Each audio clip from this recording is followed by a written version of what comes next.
welcome to a game called A Midsummer Night's Dream. This is a reading game where you have to read. It's morely a textbook adventure, I guess. Prologue. The only child of an ailing duke in Upper Bogsworth, where we start this scene, will shortly face harsh words and stern rebuke, and flee the castle to a world more green. The duke's sole heir is summoned to his side.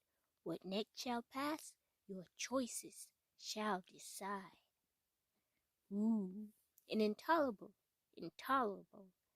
situation. Act 1, Scene 1. You had the very best intentions when your father commanded that you attend him in his quarters promptly at 2 o'clock. You really did, but one thing led to another, and the day got away from you. Now father is going to be furious. You run across a meadow, past farmers tending father's land.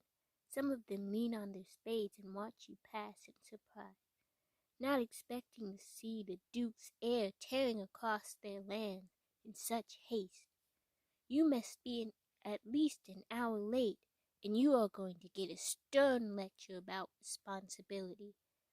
He'll probably give you that look that says he's disappointed and that he expects more from you. But surely you can make father understand. He was young once, on such a beautiful day. How could he blame you? You were just attending a wonderful new comedy at the theater, exploring that old cave network behind the palace, completely absorbed in a book, sitting against an old stone wall near the daffodil patch, laughing, dancing, and drinking in the tavern. I like the third option. That seems nice. You hope father understands that you are reading for your education and not simply to waste time. You wonder how you can demonstrate to father how much smarter you are now. As you run across the fields towards home, it really was a lovely morning. Were you reading alone or with your best friend, Prenzy? Alone, so that I could absorb the book's contents fully. With Prenzy, because then I might hear an even better story than the one I was reading. With Prenzy, so we could enjoy the day together. I like the second option. Is Prenzy a young man or a young woman? I think I'll choose a young man. You have been friends with Prenzy for 8 years, since he first came to father's court. He is a licensed professional fool, entertaining father's courtiers during feasts and mocking important people without fear of punishment. Father has almost no patience for foolery, but having a real fool is practically a requirement for a court of any importance. Prenzy is your oldest friend, someone you can trust to tell you the truth, even when he's mocking you. Prenzy was happy to come read with you outside, but Prenzy is very popular in town, and right away some children wandered over and asked Prenzy if he would tell them a story. So Prenzy sat and spun a story for them about a fox and an ape who teamed up to rob the rich. Some adults came by too, and by the time Prenzy was done, you had closed your book, and Prenzy was stowing a number of copper coins in his purse. I like reading, Prenzy said. It's very enriching. Although you try to put it out of your mind, the thought of father's impending anger turns your stomach with anticipation, as you try unhappily to think of how you can excuse yourself. You finally cross the field, run past the numerous outbuildings, and reach the threshold of the ducal residence, where a troop of father's guards is marching by smartly. As you are about to enter the palace, what do? I pause dramatically and look back towards the forest in the distance. I delay entering by watching guard. I break into a run to ensure that I get to father as quickly as possible. Maybe I'll pick the third option. There's no sense in delaying the inevitable. You do your best to obey, but you have found that father will always find something to be dissatisfied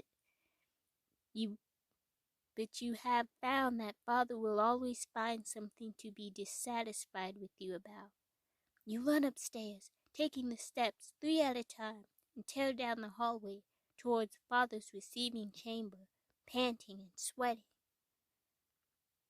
The guard at the door of the receiving chamber nods his head respectfully to you and motions to the adjacent room. Please wait here. His Grace will be with you momentarily. Won't you amuse yourself in the portrait gallery while you wait? You can hear father arguing with someone inside. His voice is rising in intensity. How dare you! This is outrageous! You and the guard share a quick look, and then you enter the gallery. This portrait gallery is an ornate chamber, decorated with carved dark wood and adorned with 24 paintings and tapestries with mythological themes. A balcony leads off of this room, with a stunning view of the palace gardens, and further on, the majestic forest that borders father's land. It is a room meant solely to impress visitors with father's impeccable taste. But the chairs are uncomfortable, and dreary portraits of your ancestors loom over you from everywhere. You understand that when mother was alive, this room was a lovely and sunny sitting room. But now, much like father, it is cold and unwelcoming. Over the fireplace is a portrait of you, commissioned just last year. It's a portrait of a young woman. The brass plate at the bottom of the painting tells the viewer your name. What does it say? Eleanor seems like a nice name. Now choose Sophia. The brass plate reads, Lady Sophia, the only child and heir of the Duke of Upper Fogsworth. Your portrait shows you at your best, doing something you are quite good at. What are you doing in the portrait? Lunging with a rapier, with obvious coordination and skill. Strolling in a garden in a fashionable outfit, looking very fine indeed. Playing a lap harp with various other artistic accoutrements surrounding me, discoursing intelligently to various courtiers who look intrigued. I kind of like the playing a lap harp. The young woman in the portrait has a faraway look in her eyes, clearly as she sweeps her nimble fingers over the strings of the harp. The viewer is witness to the deepest throes of inspiration.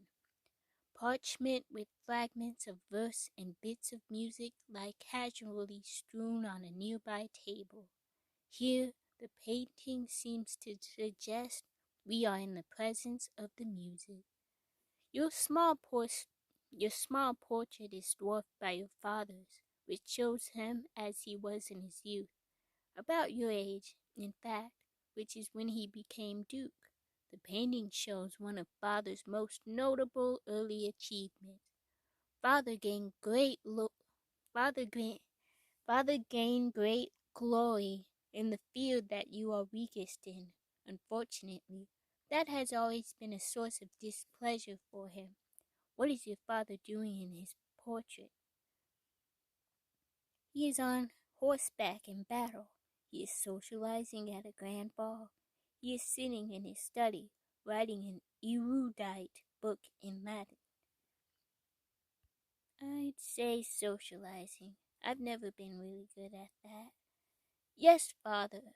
Yes, father was known for his immense social presence when he was younger.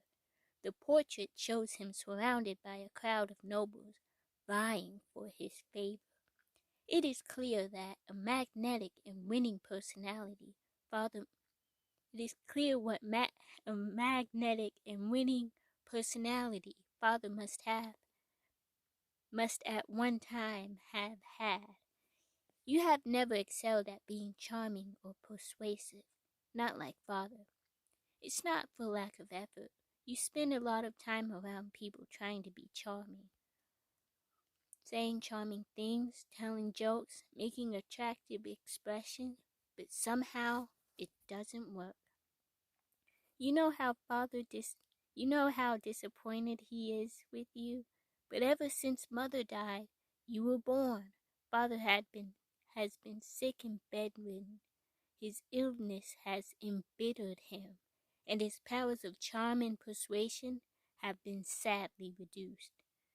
You wait for a while, a bit bored, studying the portraits. As always, you notice the slightly faded rectangle on the wall, where you assume your mother's portrait once hung next to your father's.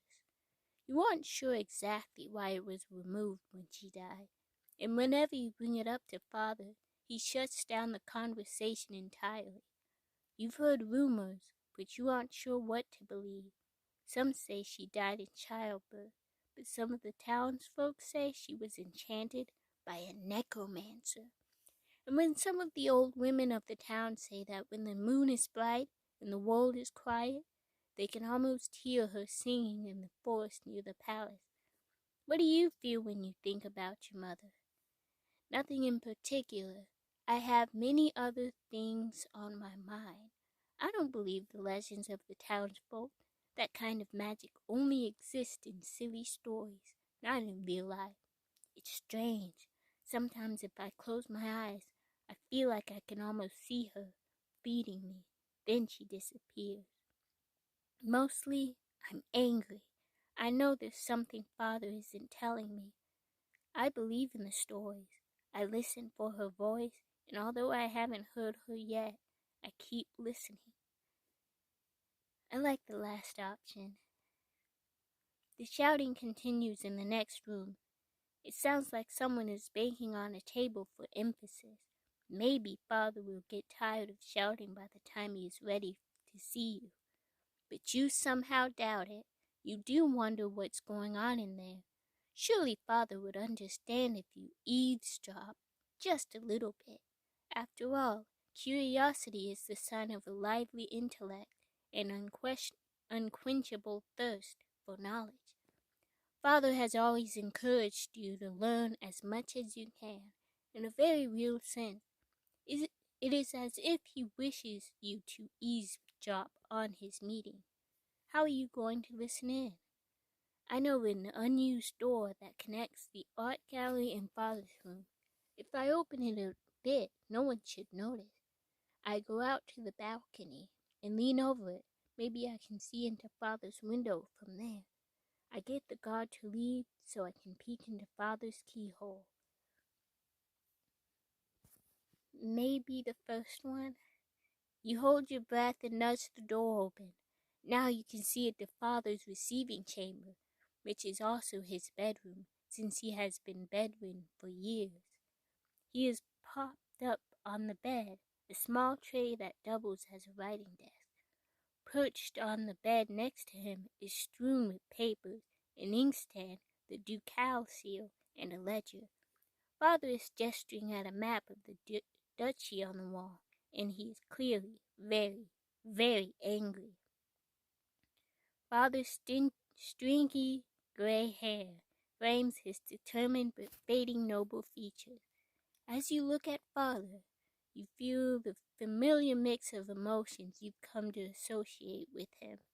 He is your only family, and so of course you owe him your dutiful affection and obedience. But he makes it so difficult. He is stern and sharp with you, and he makes it impossible to give him the kindness a father deserves. You recognize the man he is arguing with. He is the ambassador from Lower Fogsworth, the neighboring land. They are rivals. They are the rivals of Upper Fogsworth. But you don't remember things being this volatile before. Then again, It isn't like father takes you into his confidence when it comes to politics. He is pale and clearly in great pain, but he masks it in the presence of the ambassador. Alas, one might say when gazing upon him, here was once a great man. Even in his stricken condition, confined to his bed as he is, he clearly intimidates the ambassador. Also in the room is Dr. Nostrum, your father's personal physician. Dr. Nostrum attended the university at Palermo and is a world-recognized healer. But even he has been unable to keep your father's unfortunate condition from deteriorating. He does that sound and takes your father's pulse, even as the political argument swirls around him. Very well then, your father says, if you refuse to rein in your bandits, we will respond in ways that will make you sorely rue your base conduct. I'm gonna try that again. We will refuse to rein in your bandits. We will respond in ways that will make you sorely rue your base conduct. I don't think I like that voice. Oh, there will be rueing. Make you no mistake about the rueing. The Marquess of Lower Fogsworth denies your accusations, your grace, and we will not be charged with such vile provocations without responding to this insult. My master assures you that when he chooses to seize your duchy, you will know it. That is where the rueing will come in. Begone to your master then, and tell him to prepare himself. We shall not long wait before we march. You are so absorbed by your eavesdropping that you fail to notice the guard standing at the door of the portrait gallery, looking at you suspiciously. The guard clears his throat. Lady Sophia, is everything quite all right? How are you going to get rid of him? I'll use my authority to make him leave me alone. I don't like that one. I'll confuse him until he leaves, or I'll act friendly towards him to get him to leave me alone. I'm not very high on charm, so this should work, hopefully. Curious, you overheard all of Father's meetings. You closed the adjoining door silently and then turned to the guard. What are you doing? You say to the guard in mock horror. I may well ask the same of you, he says gently. Are you spying on me? You cry, a look of outrage on your face. But, my lady, were you not intruding on the privacy of the Duke? And so you teach me not to spy by spying? Do you fancy yourself a spy master? Tell me, God, are you or are you not a spy master? What? Return to your duties at once, you say. Are you quite mad? The guard backs out to the hall, bowing and apologizing the whole way. You then crack open the adjoining door again and resume your observation. Father looks frustrated and weary as he puts aside a stack of documents. At the foot of the bed is a man in his 50s that you do not know. He is dressed well and is probably some noble visitor. You see, then, why this alliance is necessary, Father says dryly, wincing a bit as Dr. Nostrum takes some blood. The stranger nods and sighs. I do, your grace, and the honor is mine. He makes a deep bow with an elaborate hand twirl. And yet Sophia may object and create a fuss. She can be willful, Father sighs. Ah, but surely she can be made to see what would be best for all. Father snorts. Very well then, I shall call Sophia in that I may instruct her as to her duty. Father then coughs deeply and productively. After some time, the guard calls out, Lady Sophia, His Grace the Duke is prepared to see you now. He opens the door for you, and you enter to see a very concerned-looking Dr. Nostrum carefully swirling a flask of what you can only assume is father's urine. He wafts the aroma towards his nose and inhales deeply. Dr. Nostrum sighs and makes a few notes in the margin of your father's horoscope. I am afraid, Your Grace, that your humors are wholly imbalanced. You have become increasingly choleric, and your phlegm, well, your phlegm is just dreadful. Your fistula does not appear to be improving. Indeed, quite the opposite.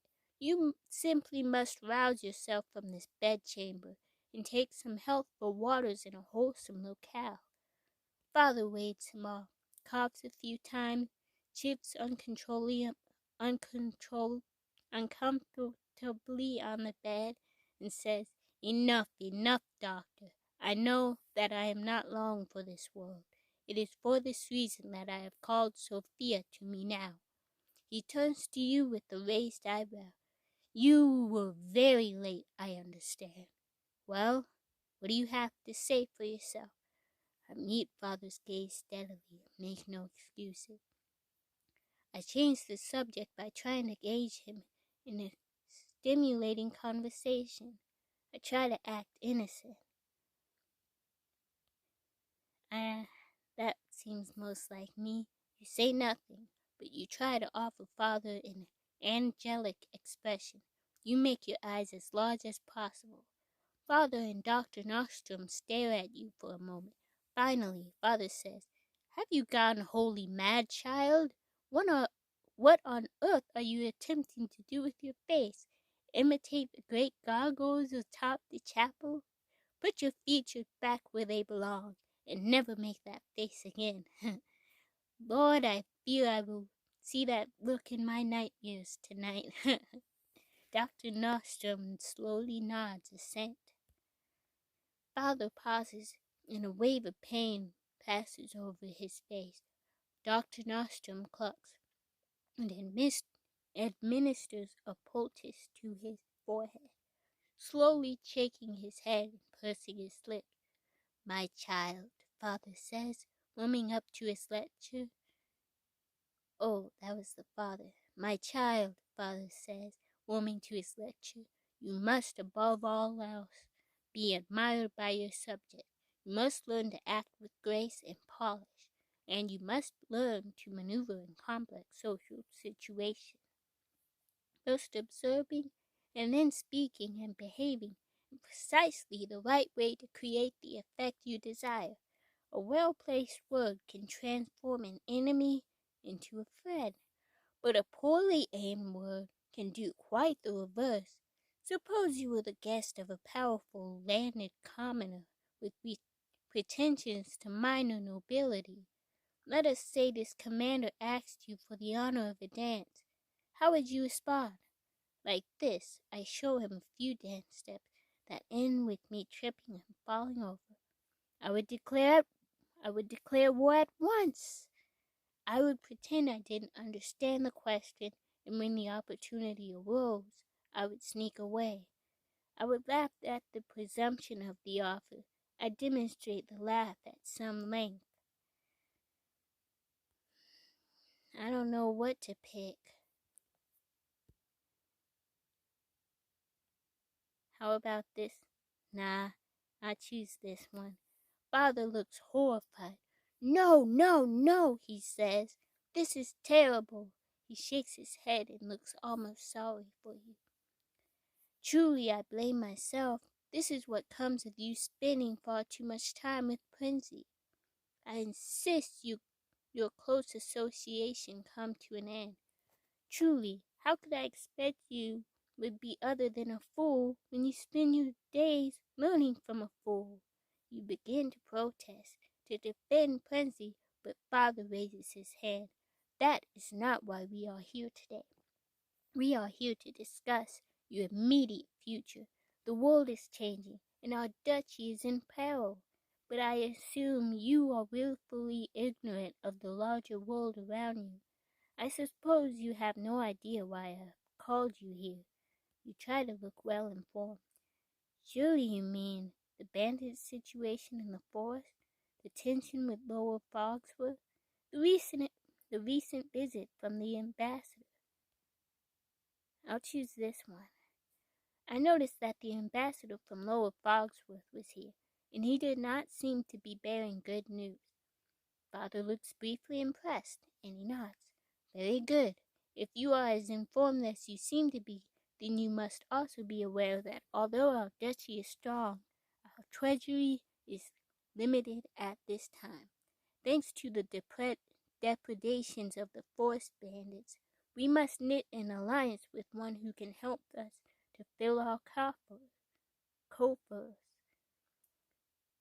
I feel like I'm saying that wrong. That we might meet the threat of Lower Fogsworth. Does this have to do with the old man who is in here?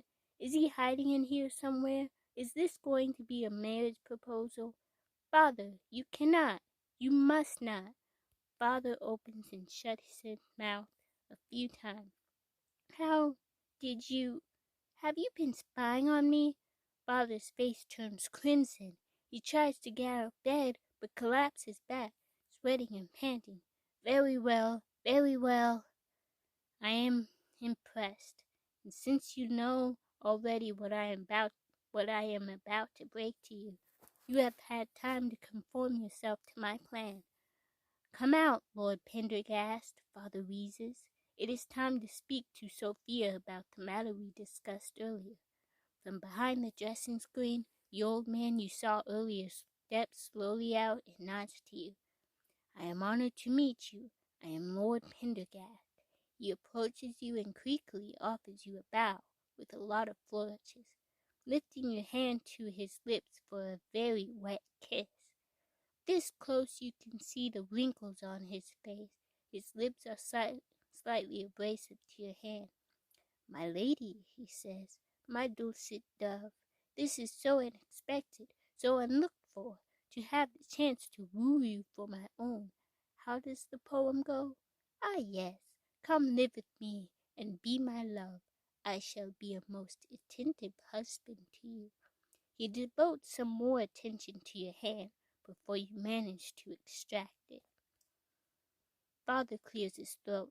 This alliance between our house and House Pendergast is of utmost importance. House Pendergast is old and well respected, and very well off, as you let us say. You don't say anything, so Father continues. War is coming, child. Lord Fogsworth will soon invade, and I assure you that without this alliance to House Pendergast, Upper Fogsworth will have great difficulty defending ourselves. Lord Pendergast is the last Pendergast, and a crucial ally. He struck with love for you, has promised to share his considerable fortune with us in exchange for this marriage. Lord Pendergast smiles and offers you a look intended to convey passion, but which instead resembles indigestion, and perhaps, he says, together we may make a new Pendergast. Oh my goodness! Father turns to you. Well, what have you say, child? Will you submit to me and marry as I choose? I want you wed at once. He picks up a cup of watered wine from his tray and begins to drink as you ponder your response. I make up an excuse, claiming that I am already promised to someone else. Voice my strong opinion. I try to get them to feel sorry for me. No, voice my strong opinion. No, Father, no. It is not fair. It is not fair. You intended to sound strong, but your voice is plaintive and shrill. I will not. I cannot. Please, please, please. No. Father looks startled. How dare you come to my sick bed and whine to me in front of our noble guest? If I thought you could do so in a mature manner, I would insist that you apologize. For decency's sake, compose yourself at once. No true child of mine would act in this unbecoming manner. You turn, fling open the bedchamber door, and run out. It would have been a strong exit had you not tripped over the door jamb and banged your shoulder against the door frame. As you run to your bedroom, you suddenly snap your fingers and almost turn back. What you should have said was, no true father of mine would treat me with such disrespect. You shake your head in annoyance. It would have been such a good comeback. Flight of the Forest, Act 1, Scene 1. Act 1, Scene 2. I think I'm gonna leave it at that. So, if you're watching, thank you for sticking with me through the end of this video. And we'll come back to see what happens next.